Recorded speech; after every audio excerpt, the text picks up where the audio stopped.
नमस्कार साथीहरू। नेपालको प्रशासनिक संरचनामा एउटा अत्यन्तै शक्तिशाली र जिम्मेवार पद हुन्छ जसलाई हामी सामान्य भाषामा सिडिओ भन्छौँ। जिल्लाको सुरक्षा, शान्ति व्यवस्था, प्रशासन, विपद व्यवस्थापन यी सबैको केन्द्र हुन्छ सिडिओ। तर सिडिओ कसरी बन्ने, सिडिओले के काम गर्छ र कुन पढाइ चाहिन्छ, आजको यो भिडियोमा हामी यी सबै कुरा स्पष्ट र सरल भाषामा बुझ्नेछौँ। सिडिओको पूरा रूप हो चिफ डिस्ट्रिक्ट अफिसर। यसमा गृह मन्त्रालय अन्तर्गत काम गर्नुहुन्छ र जिल्लामा सरकारको प्रतिनिधि भएर कार्य गर्नुपर्छ। सिडिओ जिल्ला प्रशासन कार्यालयको प्रमुख हुन्छ। यहाँसँग जिल्लाको शान्ति सुरक्षा मुख्य जिम्मेवारी हुन्छ। सरल भाषामा भन्नुपर्दा जिल्लामा सरकारको आँखा, कान र आवाज नै सिडिओ हुन्। सिडिओले के काम गर्छ? सिडिओहरूले गर्नुपर्ने मुख्य कार्य यस प्रकार रहेको छन्।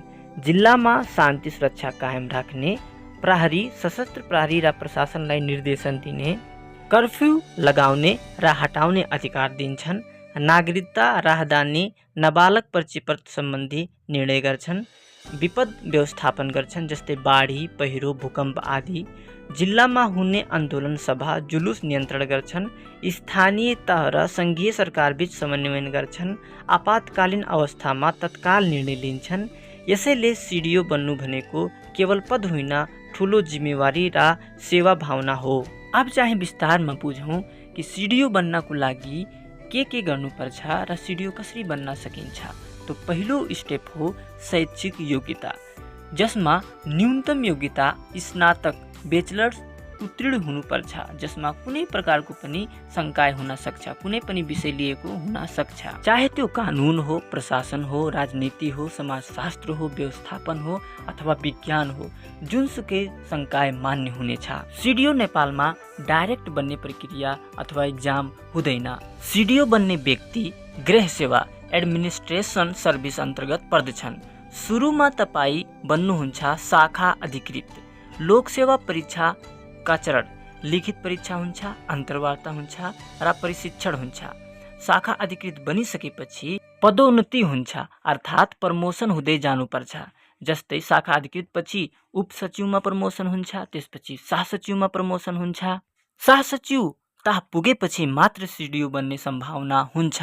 यसमा लाग्न सक्छ 15 देखि 20 वर्षको सेवा अनुभव, इमान्दारी, नेतृत्व क्षमता र राम्रो कार्य सम्पादन। सिडिओ बन्ने व्यक्तिमा कस्ता गुण चाहिन्छ? पहिला, नेतृत्व क्षमता, दबावमा पनि निर्णय गर्न सक्ने क्षमता, कानुनको राम्रो ज्ञान, इमान्दारी र निष्पक्षता, जनतासँग संवाद गर्ने कला। सिडिओ बन्नु भनेको कुर्सी होइन, कर्तव्य सम्हाल्नु हो। यदि तपाईँ देश सेवा गर्न चाहनुहुन्छ, प्रशासनिक क्षेत्रमा नेतृत्व गर्न चाहनुहुन्छ, चुनौतीसँग डराउनु हुन्न भने सिडिओ बन्ने सपना बिल्कुलै सही हो।